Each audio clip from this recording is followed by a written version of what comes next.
Hello and welcome to Kraken Tech. Today I'm going to be looking at the Space Arrow, a new continuously variable Kraken jet that I have created, and that uses some technology that I think takes Zombie Drive and Kraken technology in general to a new level.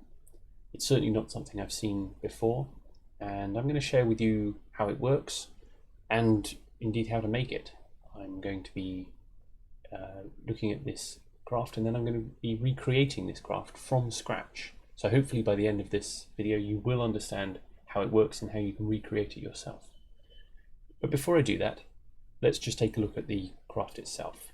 So here is the Space Arrow that I have posted on KerbLX. I'm going to engage SAS. I'm going to hit action group 5, which is going to change the control point to point upwards. I'm then going to hit radial out. Finally, I'm going to hit action group 1 to activate the normal Kraken drive. There's nothing particularly new about this. It simply goes up in the air, and when this number, the altimeter, hits 200 and something meters, it will go like a rocket upwards, or it probably won't because of the aerodynamics, but it will certainly behave quite strangely. So let's undo that by hitting action group 1 again, and before we hit the ground, let's hit action group 1, and you can see that it almost instantly halts its vertical speed. Boom. And if I just let go, it's actually come to a land all by itself. And because I have the front brake engaged, but it's only set quite weakly, this will eventually come to a halt.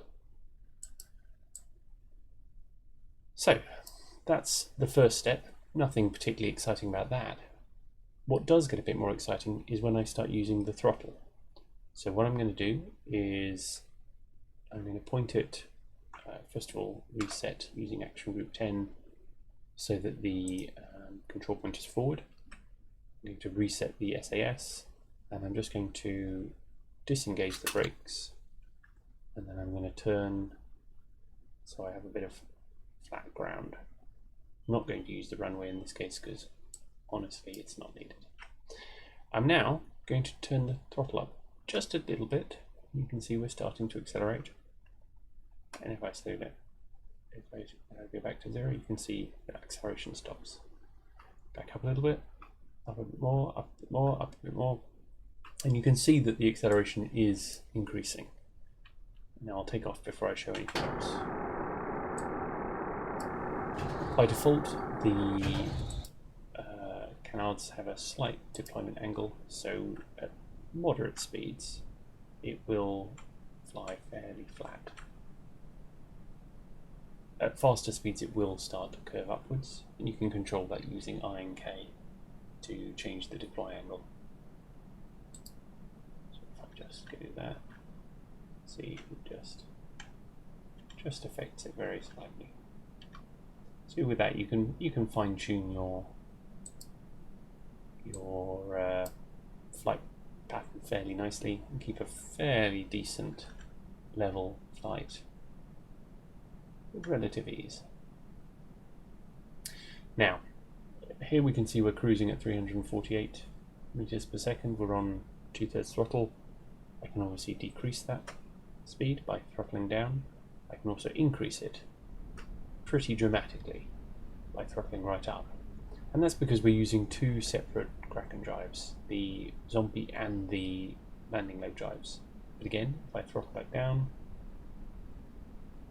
in fact if I put the air brakes on, and indeed I also open the cargo bay to really maximize that effect, you can see we slow down to a nice a significantly slower speed. In fact, we're still accelerating. Maybe I'll just throttle down a little bit more so that we are just going to cruise subsonically. And there we go, you can see the speed is decreasing. If I again just use the brakes so we can try and find a stable speed, because we do still have an acceleration. So So far, so good. You can have a nice acceleration forward, and you can control that using the acceleration, the throttle. If we now just take this into space, and just for speed purposes, I will put it straight into space. We'll just throttle down first.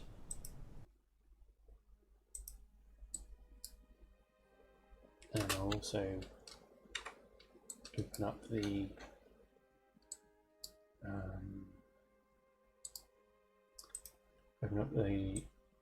cargo bay, and I'm going to put a seismometer so we can see exactly what's happening. I'm going to go prograde. I'm going to do the tiniest bit of thrust. And what you can see happens is that these two extendable cargo bays, adjustable airlocks expand. But initially, that produces no thrust.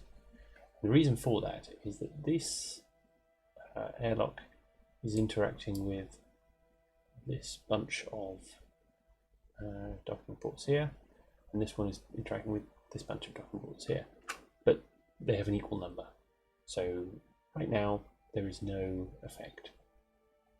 The net force is 0.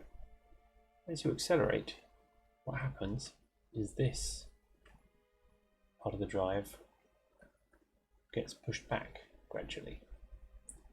And that, as you can see, takes us to about 2G. So that's now got a mismatch between the force that's generated from between this airlock and the docking ports that you can't see under here. They are pushing it backwards. And this airlock and the docking ports you can't see under here, which the docking ports there are pushing it forwards.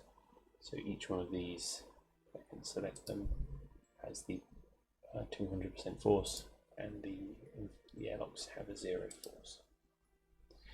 Now on top of that, you'll see there's this third airlock, and what's happening there is slightly hard to see in this design, but if we look carefully at this landing leg, you can see, oops, just changing sphere of influence there, as we get into the higher areas, it's being pushed and pushed and pushed until eventually you've got a very nice 10G, and I can increase that slightly up to 13.5G by using the VTOL drive, which is separate to this drive, as an augmenting booster. So if I now hit X on the throttle, this drive is still providing a 5G boost, and in fact I have two versions of it. So there's the one that has half a G, and one that has 5G. And I can switch between them using action groups 1 and 2, and that can be moved using action groups. So I can actually have it pushing us backwards if I want, and slowing our speed down. And that can be quite helpful if you're coming in very fast to, say, Eve. You're in an aerodynamic alignment. It's very hard to potentially move out of that once you are. But by being able to decelerate at 5G, it should be able to mitigate any overheating effects. Okay, so that's the plane in a nutshell. We're now going to go to the VAB, and I'm going to recreate the craft effectively from scratch. So here we are in the VAB. We'll hit new, and let's just get started. The fact that, again, as in my last video, I'm in the VAB just for convenience. There's no reason why you don't need to use the SPH. It's just whatever your personal preference is. So obviously the first thing we're going to do is we're going to put our cargo bay onto the vessel. big one, not the cargo bay, the there we go, cargo bay. We can store everything in there. It doesn't matter for this particular type of drive if the cargo bay is open or closed. So as you saw, I use the cargo bay itself for the purposes of slowing the plane down. How you cap it off is entirely a matter of personal preference, but I, in my version, chose to put a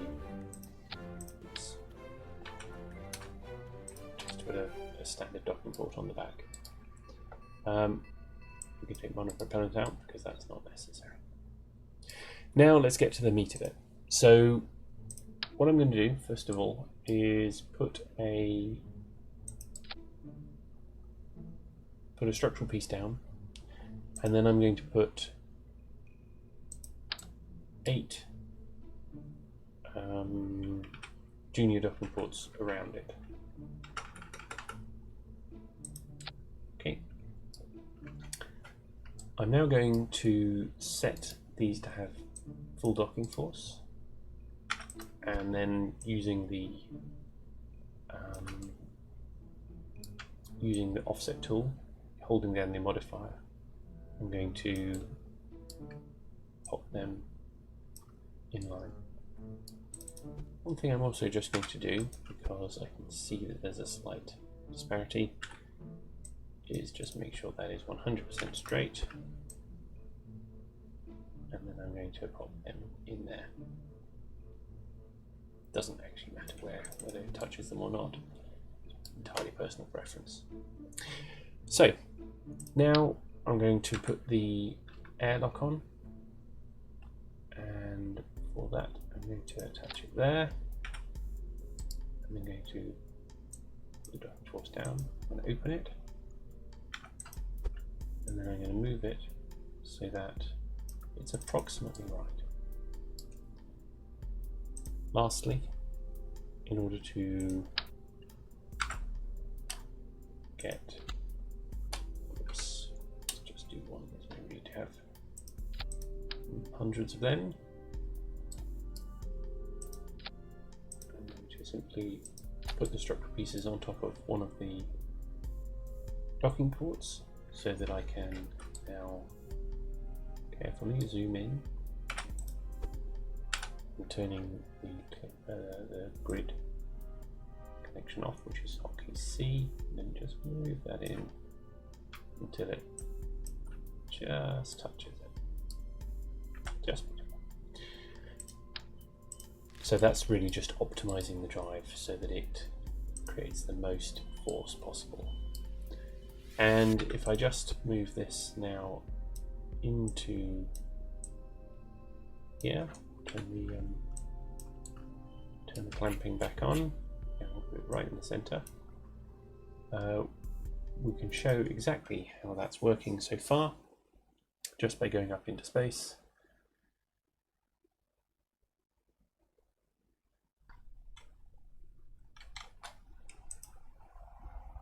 So we're now in orbit, and if we just point ourselves prograde, what's going to happen is these are generating a force and this is not. So as we accelerate, or rather as we open it, you can see a force is generated,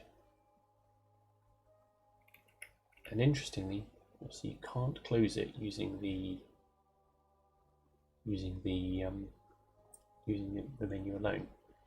You can still, even without a cal, go into the main throttle, set deploy limit,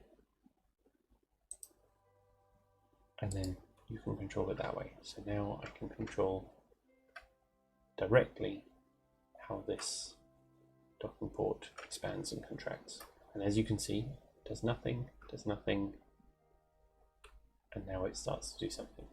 And as I reduce it, it does reduce the force up to a certain point, and then it falls off. At which point it's not doing anything again until it's back to full. So you can see from that there is a threshold First of all, there's a limit somewhere around here where it has to pass through in order for the force to happen. And then there's a limit somewhere around here where the force diminishes, and then it stops entirely. And it doesn't get back to that point of generating force until you go back to the full level. So a slightly complicated method there, and in the MATLAB variant, I used this method in order to allow some form of acceleration where you can accelerate, you can decelerate, and if you do want to throttle back, you can do that, but that's the only way of doing it. So, okay, that's working. That's great. I've only got one set of docking ports there. You can add 3. One thing that I found in my testing is that it's necessary to add the docking ports first, and I'll just move these back, and then I'll copy, and I've tended to find that if I take an off-center one and push it into position, that seems to work better because it has them at a slightly different rotation. I don't have a clear sense of whether that's essential or not, but it seems to be working better in my testing. But the other thing that I found is really quite necessary is once you've put the docking ports in place,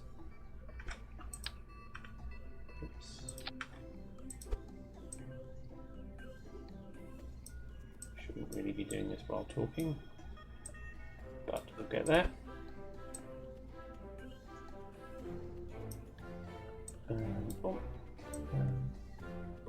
Okay, so we've now got 24 of those, 8 times 3. What I found in my testing is that you must take the opposing airlock off if you change the force-producing airlocks. So you must put this on blast. Otherwise, for some reason, it doesn't interact with the force-producing docking ports correctly. So once we've done that, I have to reset the whoopsie daisy. Reset the distance.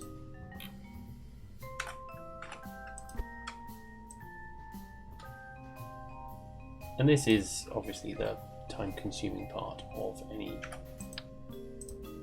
Zombie Kraken type drive. Let's set our wheel throttle to that. I won't bother retesting it, but you can take my word for it that it will produce a lot more thrust. What we're now going to do is simply reverse and stick it to there. And then we're going to position it in such a way that,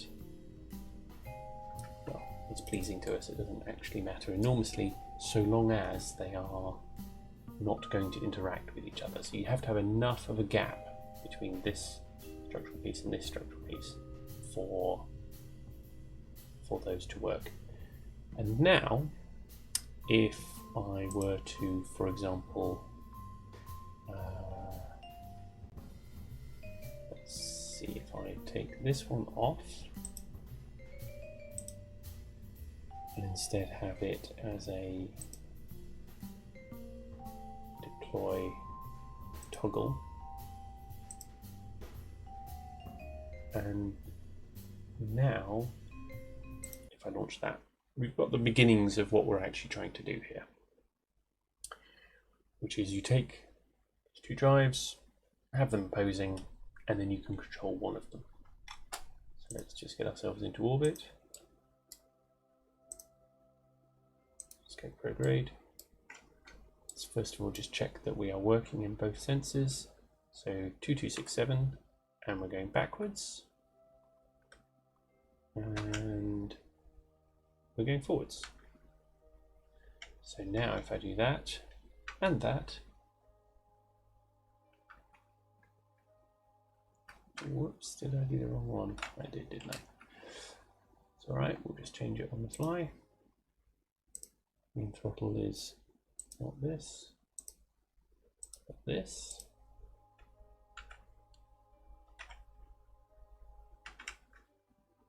So now our throttle is 0, or more or less 0, and if I start to throttle back, see it's increasing. If you're looking at the G-force meter down here, and as I increase again, it's decreasing, there will come a point where it suddenly jumps. There we go. And now I don't have control until I get back to 100%. So our goal is to get to the point where we can just about lose the control, but not actually lose it. And that seems to be about it. We'll be able to find that point exactly using our cal later, but in practice what I found is 60 is the number. So let's just put that in place. We now have our cal here.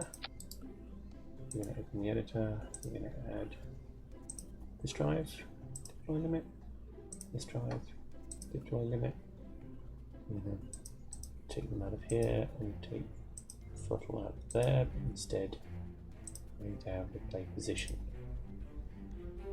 Now, what I've found in my testing is that while you can set both of these immediately to 100, it's actually not a particularly good idea to, because you're starting the craft with forces, quite powerful forces, acting immediately. What I found actually works better is to add a second point just after the first,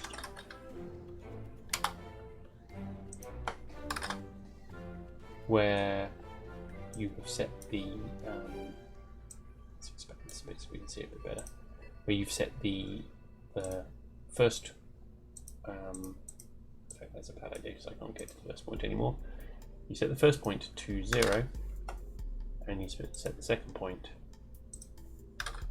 to 100. Let's just put a straight line in between them.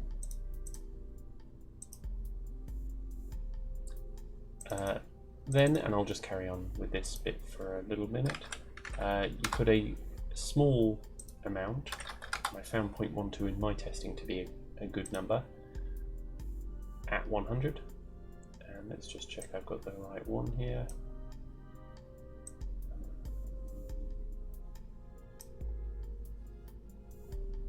That one, so let me think that's going to be thrusting forward. So actually I want this one to stay 100 all the way through. Boom. And now copy that and paste it here. And for this one, we reduce that to 60. Straight line. So now we have off, full on, and then this one gradually reverses to that number and then back. So again, let's just double check that all of those numbers have worked out.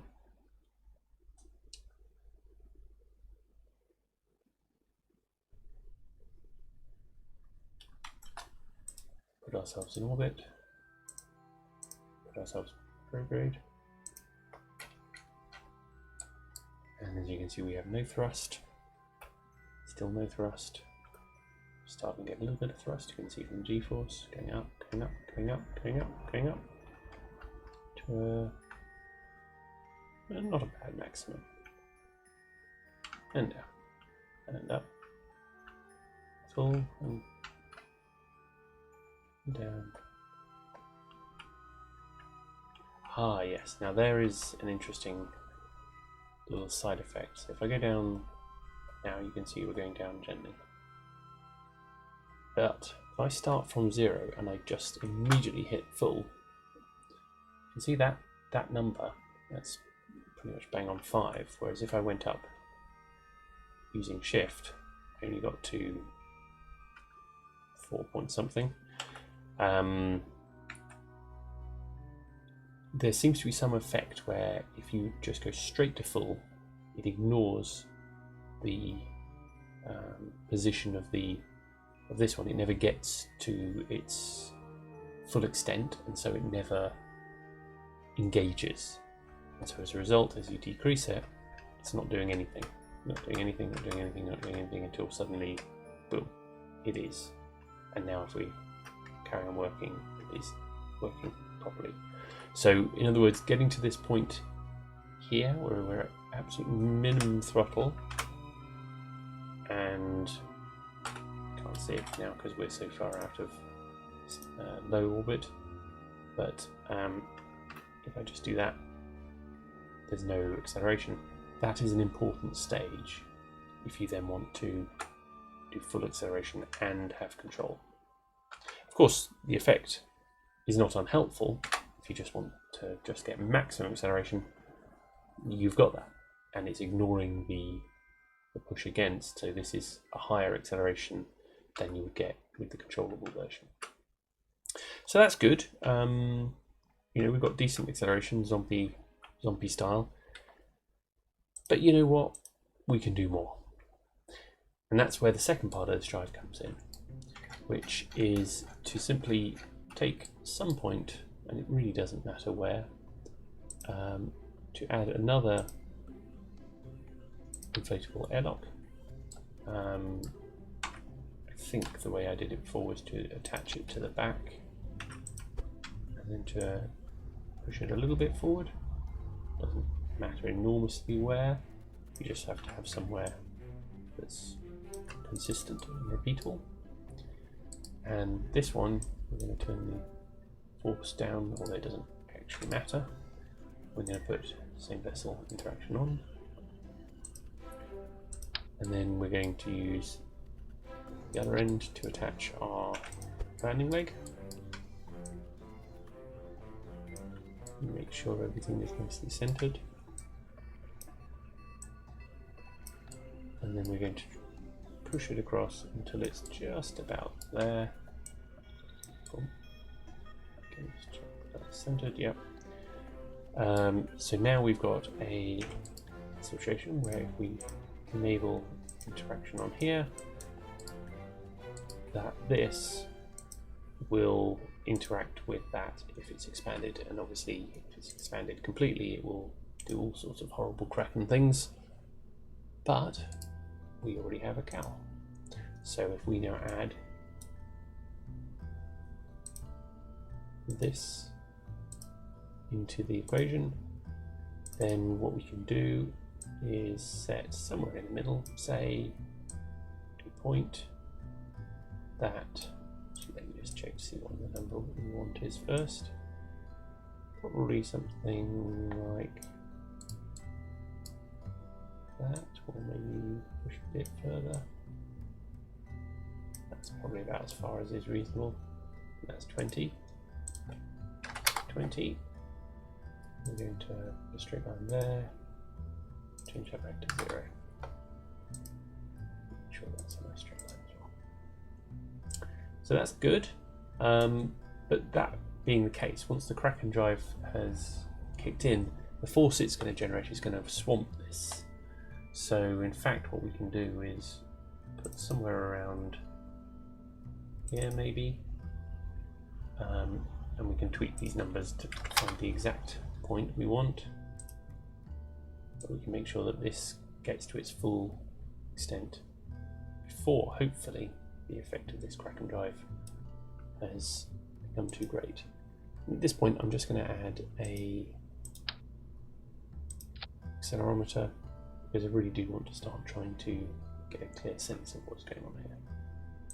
So let's test it again. This is a feature of Kraken drives that you have to keep testing all the way through. Throwing them together can work, but testing is always a good idea. So let's toggle our display and lock it. So we've got essentially 0 acceleration. As before, we can get 0 when we first get the tiniest amount of thrust. If I do 3G, 8G, 1G, 2G, 2G, 2G, 3G, 3G, 3.5, so we went a little bit more slowly up to 3, 3.9, this is now where the Kraken drive is kicking in. You can see 6, 8, 12, there we go. We've actually done a better job here than in my original version, I think, by pushing that wheel a little bit further. Of course, we don't have the weight of the wings and so on, so they go down from there. So that's pretty much the core of our ship. We now just have to put you know, some wings and some wheels on it. What I have done on the Space Arrow, you will have seen, is to add an additional landing leg drive. And one advantage of this setup, where one of these is attached to the other, is that I can move this whole drive train around in order to make room to put it wherever makes sense. Moving these is a little bit harder, but what I generally want to do is keep the space in the middle free, so that I can have the center of mass somewhere in the middle there, and then that's where I want to put the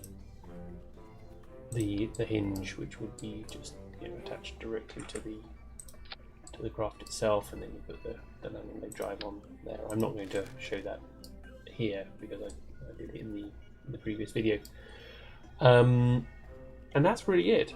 So with that, we've got all the ingredients we need for a very powerful craft that can get anywhere it wants, particularly once it has the VTOL drive, because at the moment this would work well in atmospheric bodies. Obviously once it has wings and wheels on, but not on airless bodies, where landing on that tail would be difficult, and taking off, you know, you can't get back to that tail if it falls over unless you put so many reaction wheels in. It would become a bit absurd. So there we go. Hopefully that's helped people. Once you do have that together, then you know, as you saw, the Space Arrow can be an outcome, but maybe you can come up with something better. Please let me know, and thanks for watching.